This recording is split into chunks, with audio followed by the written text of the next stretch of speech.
ভক্তগণ, আজকে এই দিব্য বার্তায় যে বিষয় নিয়ে আলোকপাত করব তা হল শাস্ত্রীয় সিদ্ধান্ত। এই যে বেদ থেকে শুরু করে রামায়ণ অবধি যত শাস্ত্র আমাদের কাছে আছে, 4 বেদ, 18 পুরাণ, রামায়ণ, গীতা, ভাগবত, চণ্ডী, ব্রহ্মসূত্র, যত শাস্ত্র আছে, সেই শাস্ত্র তো অগাধ, অনন্ত। সেই অনন্ত অগাধ শাস্ত্রকে তার মর্ম কি, কি বলতে চাইছে? এত যে বেদ আদি পুরাণ রচনা বেদব্যাস করলেন, বাল্মীকি মুনি করলেন, পরবর্তীকালে গোস্বামী তুলসীদাস করলেন, কৃষ্ণদাস কবিরাজ গোস্বামী করলেন, ব্যাসাবতার বৃন্দাবন দাস ঠাকুর করলেন, এবং সব আচার্যরা যে এত ভাষ্য লিখলেন, প্রাচীন মুনি ঋষিরা যেসব গ্রন্থ আদি রচনা করে গেছেন, সব গ্রন্থেরই তো বক্তা হচ্ছে শিব আর শ্রোতা হচ্ছে পার্বতী। সে ভাগবত বলুন, সে রাম কথা বলুন, যে গৌর কথা বলুন, যাই বলুন না কেন, আদি বক্তা হচ্ছে শিব এবং আদি শ্রোতা হচ্ছে পার্বতী।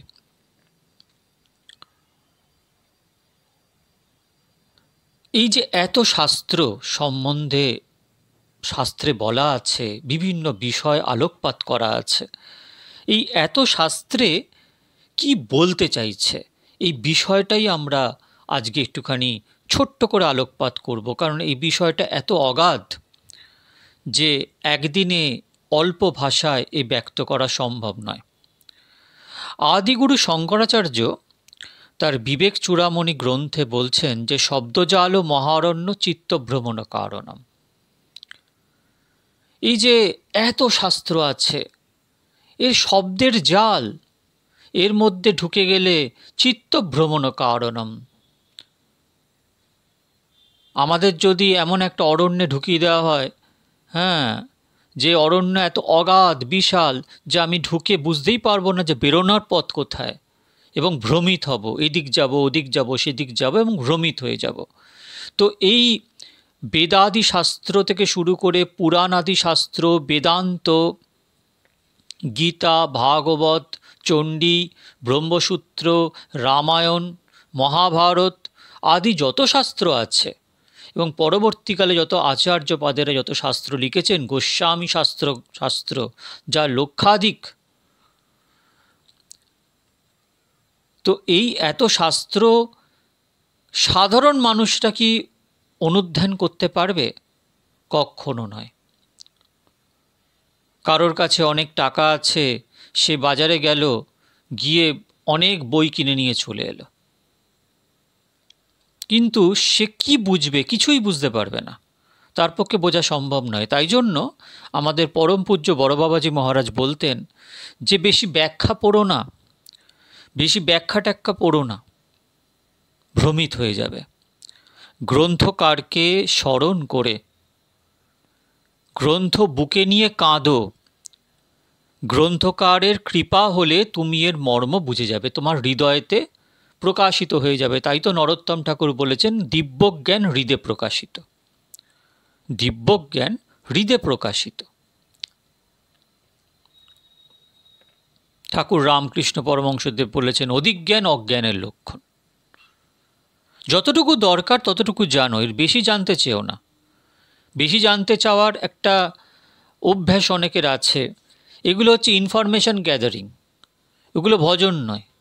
এটা ওটা সেটা সে জেনে জেনেই সারা জীবন কাটিয়ে দিল, কিন্তু কি তার দরকার এবং তার মর্ম কি সেটা সে বুঝতে পারল না, এইভাবেই সারা জীবন কেটে গেল। তাতে এটা হচ্ছে সময় নষ্ট। তাই অব্যর্থ কালোত্তম, কোনো সময়কে নষ্ট করা যাবে না। কাল তো প্রতিনিয়ত চলছে, time and tide never waits for none. কারোর জন্য অপেক্ষা করে না, ওয়েট করে না, সে চলছে। আমাদের প্রত্যেক নিয়ত আমাদের সময় এগিয়ে আসছে, আমাদের শাস্ত্রের মর্ম জানার খুব দরকার আছে। একবার সনাতন গোস্বামীপাদকে মহাপ্রভু শিক্ষা দেওয়াতে যে সনাতন গোস্বামী যে মহাপ্রভুকে প্রশ্ন করেছিলেন তিনটে সনাতন প্রশ্ন, সনাতন গোস্বামী সনাতন প্রশ্ন, এই নিয়ে আগেও আমি আলোচনা করেছি। আমি পরেও এর বিস্তারিত আরও আলোচনা আপনাদের কাছে আনব। তিনটে প্রশ্ন মহাপ্রভুকে করেছিলেন। সনাতন গোস্বামীপাদ ছিলেন প্রকাণ্ড পণ্ডিত। তিনি মহাপ্রভুকে প্রশ্ন করছেন যে আমি কে, কেন আমার জারেত্রাপত্রয়, কৃপা করে বলো কেমনে মোর হিত হয়, সাধ্য সাধন তত্ত্ব পুছিতে না জানি। সাধ্য সাধন তত্ত্ব, সাধ্য সাধন তত্ত্বটা কি? মহাপ্রভু এটা বলে দিলেন যে সাধ্য সাধন তত্ত্ব হচ্ছে, এটাই হচ্ছে সাধ্য, এটাই হচ্ছে সাধন। অর্থাৎ তুমি যে নাম জপছ এটা হচ্ছে সাধন, তুমি যে মন্ত্র জপছো এটা হচ্ছে সাধন, আর তুমি মন্ত্র জপে যাকে লাভ করছো সেটা হচ্ছে সাধ্য। এক কথায় উত্তর তো মহাপ্রভু দেননি, কোথাও দেননি। উনি যখন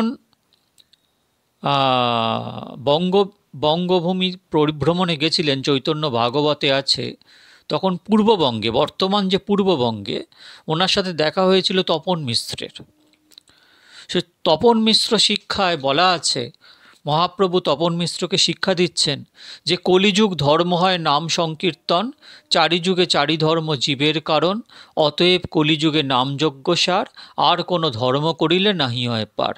রাত্রিদিন নাম লয় খাইতে শুইতে, যাহার মহিমা বেদে নাহি পারে দিতে, শুনো মিশ্র কলিযুগ নয় তব যজ্ঞ, যেই জন ভজে কৃষ্ণ তার মহাভাগ্য। অতএব গৃহে তুমি কৃষ্ণ ভজ গিয়া, কুটিনাটি পরিহরি একান্ত হইয়া, সাধ্য সাধন তত্ত্ব যা কিছু সকল, হরিনাম সংকীর্তনে মিলিবে সকল। হরিনাম সংকীর্তনে মিলিবে সকল। জপিতে জপিতে যাবে প্রেমাঙ্কুর হবে, সাধ্য সাধন তত্ত্ব জানিবা সে তবে। মহাপ্রভু বলছেন যেই মহামন্ত্র জপতে জপতে, হরে কৃষ্ণ কৃষ্ণ কৃষ্ণ হরে হরে, হরে রাম রাম রাম হরে হরে, 16 নাম 32 অক্ষর একবার বলা হলো, মহামন্ত্র এক। এইভাবে জপ করুন, এতে অনেক বেশি জপ করতে পারবেন, অনেক নাম আপনারা করে ফেলতে পারবেন। তো জপিতে জপিতে যাবে প্রেমাঙ্কুর হবে। এই জপের ফলটা কি না, প্রেমের অঙ্কুর, প্রেম জেগে উঠবে, ভগবানে প্রেম জাগবে। এর থেকে বড় ফল আর কি হতে পারে? তখন বুঝতে পারবে যে সাধ্য কি সাধন কি। তখন দেখা যাবে যে যেটাই সাধন সেটাই সাধ্য, হরিনামই সাধন হরিনামই সাধ্য। কখনো আপনারা ভাববেন না হরিনাম সাধন মাত্র, হরিনামই সাধন হরিনামই সাধ্য। জপিতে জপিতে যাবে প্রেমাঙ্কুর হবে, সাধ্য সাধন তত্ত্ব জানিবা সে তবে।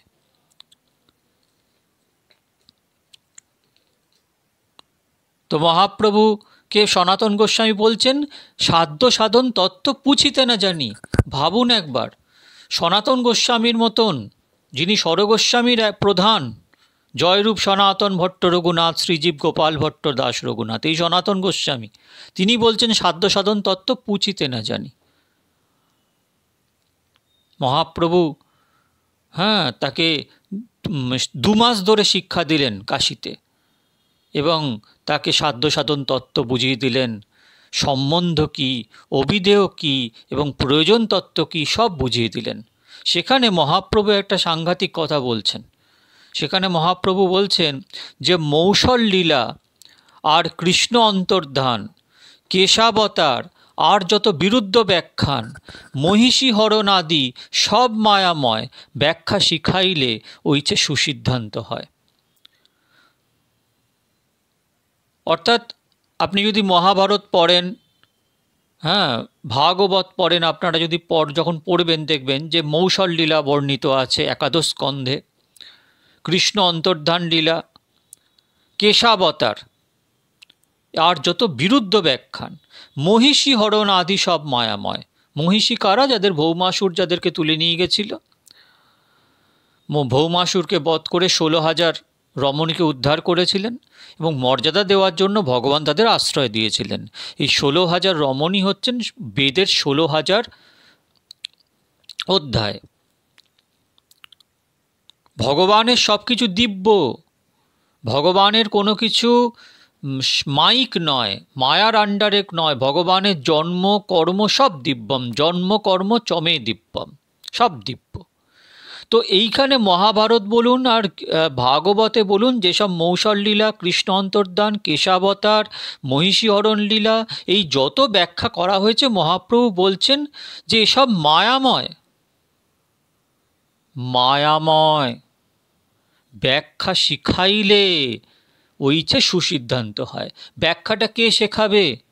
কোনটা মায়াময় লীলা আর কোনটা আমাদের দরকার মায়াময় লীলা নয়, সেটা কে শেখাবে? মহাপ্রভু বলছেন ব্যাখ্যা শিখাইলে ওইছে সুসিদ্ধান্ত হয়।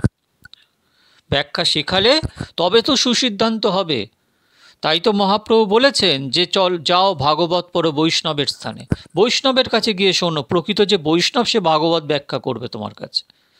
যে ভাগবত পড়ে অর্থ উপার্জন করার মানসিকতা নিয়ে বসে, সে কি কখনো ভাগবত ব্যাখ্যা করতে পারে? কিচ্ছু ব্যাখ্যা করতে পারবে না। ভাগবতের মর্মই সে জানে না। ভাগবত বেচার জিনিস নয়। সুখদেব গোস্বামী যখন ভাগবত বলছেন পরীক্ষিতকে, সেই সময় স্বর্গের ইন্দ্রাদি দেবতারা অমৃত ভাণ্ড নিয়ে দাঁড়িয়েছিল, বলেছিলেন যে এই অমৃত আমরা পরীক্ষিতকে দিয়ে দিচ্ছি, অমর হয়ে যাক, আর ভাগবত আমাদের দেয়া হোক। সুখদেব গোস্বামী রেগে গিয়ে তাদেরকে তাড়িয়ে দিয়েছিলেন যে ভাগবত ব্যবসার ব্যাপার না, তোমাদের এত সাহস কি করে হলো যে ভাগবতকে তুমি ব্যবসার মধ্যে নিয়ে আসছো, যে তুমি এটা দাও আমি এটা দেব। ভাগবত যা স্বর্গে পর্যন্ত, এমনকি মানে দিব্য লোক যেগুলো আছে, স্বর্গ আদি, স্বর্গ ইন্দ্রলোক থেকে ব্রহ্মলোক অবধি একাদশ পর্যায়ে স্বর্গ লোক বিরাজ করা হয়েছে। ইন্দ্রলোক থেকে ব্রহ্মলোক অবধি স্বর্গলোক। তো সেখানে ভাগবত নেই? ভাগবত কোথায় আছে? এই মর্তভূমিতে আছে। হ্যাঁ, তাই তো দেবতারা পর্যন্ত নেমে এসছেন তা শোনার জন্য। সুসিদ্ধান্ত কে বলবে? আচার্যরা বলবে। আচার্যরা সব শাস্ত্রের মর্ম বুঝিয়ে দেবে, তবেই সে বুঝতে পারবে। নচেৎ শব্দ জাল মহারণ্য চিত্তভ্রমণ কারণম। তবে সনাতন প্রভুর চরণে ধরিয়া নিবেদন করে দন্তে তৃণগুচ্ছ লইয়া, নিজ জাতি নিজ সেবী মুই সুপামর, সিদ্ধান্ত শিখাইলা যে ব্রহ্মার অগোচর। সেই সব সিদ্ধান্ত শেখালে প্রভু যা ব্রহ্মারেও অগোচর, ব্রহ্মারও জানা সম্ভব নয়। যিনি চার মাথায় চার বেদকে ধারণ করেন, সনাতন গোস্বামী বলছেন তারও অগোচর। তুমি যে কহিলা এই সিদ্ধান্ত অমৃত সিন্ধু, মোর মন ছুঁইতে নারে তার এক বিন্দু। তুমি যে আমাকে বোঝালে তার একটা বিন্দু পর্যন্ত আমি বুঝতে পারলাম না। এটা সনাতন গোস্বামীর দৈনতা। মোর মন ছুঁইতে নারে তা ইহার এক বিন্দু, পঙ্গু নাচাইতে যদি হয় তোমার মন, বর দেহ মোর মাথে ধরিয়া চরণ। পঙ্গুং লঙ্ঘয়তে গিরিম, পঙ্গুকে তুমি নাচাতে চাইছো, তাই তুমি বর দাও, তুমি তোমার চরণ আমার মস্তকে দাও, কৃপা করো, তবে আমি বুঝতে পারবো। অর্থাৎ এখানে কৃপা, কৃপা ছাড়া বোঝা সম্ভব নয়, কখনো সম্ভব নয়। শাস্ত্রের নিগুড় অর্থ আচার্য পাদেদের, মহাপুরুষদের চরণে পড়ে তার মর্ম বুঝতে হয়। নিজেরা বুঝতে গেলে সব উল্টোপাল্টা বুঝবে, তারপরে আবার ব্যাখ্যা পড়বে, আরও গুলিয়ে যাবে। তাই সনাতন গোস্বামী বলছেন, পঙ্গু নাচাইতে যদি হয় তোমার মন, বর দেহ মোর মাথে ধরিয়া চরণ, মুই যে শেখানো তোরে স্ফুরুক সকল, এই তোমার বর হইতে হবে মোর বল। একবার তুমি বলে দাও প্রভু যে আমি যা বললাম আমার মধ্যে তা স্ফুরণ ঘটবে, এই তোমার বর হইতে হবে মোর বল। তবে মহাপ্রভু তার শিরে ধরি করে, তার মাথার ওপর দুটো কর অর্থাৎ দুটো হাত করকমলকে রাখলেন, বর দিলা এইসব স্ফুরুক তোমারে। অর্থাৎ এখানে মহাপ্রভুর কৃপা সনাতন গোস্বামীর ওপর হলো। কৃপা ছাড়া অগাধ শাস্ত্রকে বোঝা সম্ভব নয়। একটা কথা বলি যে এই অনন্ত শাস্ত্র আছে, তাতে একটা কথাই বলা হতে চেয়েছে, একটা কথাই বলতে চেয়েছে বিভিন্নভাবে। তা হচ্ছে, হে জীবগণ, আমাদের হৃদয় কন্দরে দুটো পক্ষী বাস করে, একটা জীব, একটা আত্মা, একটা পরমাত্মা। পরমাত্মা আত্মার দিকে চেয়ে আছে, আর আত্মা কি করছে? জগতের দিকে চেয়ে আছে। জীব তো তটস্থা শক্তি, তটে অবস্থান করা শক্তি। অর্থাৎ ধরুন একটা সুতো, তাতে সে দাঁড়িয়ে আছে। একদিকটা মায়ার রাজত্ব, একটা ভগবত রাজত্ব। ভগবান তো তার দিকে চেয়ে আছে, আর অনাদিকাল ধরে এই জীব জগতের দিকে চেয়ে আছে, মায়ার দিকে চেয়ে আছে। এই এত যে শাস্ত্র আছে, এতে কি বলতে চেয়েছে? হে জীব, তুমি ভগবান তোমার দিকে চেয়ে আছে, তুমি ভগবানের দিকে বিপরীত দিকে চেয়ে আছো।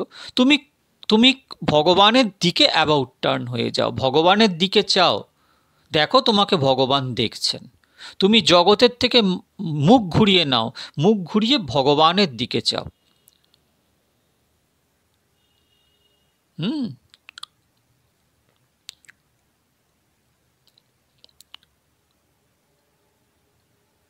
ব্রহ্মাণ্ড ভ্রমিতে কোনো ভাগ্যবান জীব গুরুকৃষ্ণ প্রসাদে পায় ভক্তিলতা বীজ, মালি হইয়া সেই বীজ করে আরোপণ, শ্রবণ কীর্তন জলে করো এসেচন। উপজিয়া বাড়িলতা ব্রহ্মাণ্ড বেদি যায়, বিরজা ব্রহ্মলোক বেদি পরব্রহ্ম পায়। তবে যায় তদুপরি গোলক বৃন্দাবন, কৃষ্ণচন্দ্র কল্প বৃক্ষে করে আরোহণ। সেই তো পরম প্রেম পরম পুরুষার্থ, যার আগে তৃণতুল্য চারি পুরুষার্থ। চৈতন্য চরিতামৃত। অনাদিকাল ধরে জীব ভগবানের থেকে পিছন ফিরে আছে। কৃষ্ণ ভুলি জীব অনাদি বহির্মুখ, তাই মায়া তারে দেয় সংসার দুঃখ। মায়ার দিকে চেয়ে আছে, তো মায়া তো তাকে দুঃখ দেবেই। কবু স্বর্গে উঠায়, কবু নরকে ডুবায়, বন্দি জনের রাজা যেন নদীতে চুবায়। অর্থাৎ আমাদের কাজ হচ্ছে একান্ত নামাশ্রয়, গুরু আশ্রয়, শাস্ত্র, গুরু প্রদত্ত শাস্ত্র আশ্রয়, প্রকৃত আচার্যদের কাছ থেকে শাস্ত্রের মর্ম জানা, এবং সেটুকুই জানা যেটুকু আমার দরকার, এর বেশি জানার দরকার নেই। আজ এটুকুই বলার ছিল। পরের দিন অন্য দিব্যবার্তা নিয়ে আপনাদের কাছে হাজির হব। আপনারা ভালো থাকবেন। শ্রী শ্রী নিত্যানন্দ রাম, শ্রী শ্রী গৌর গুণধাম।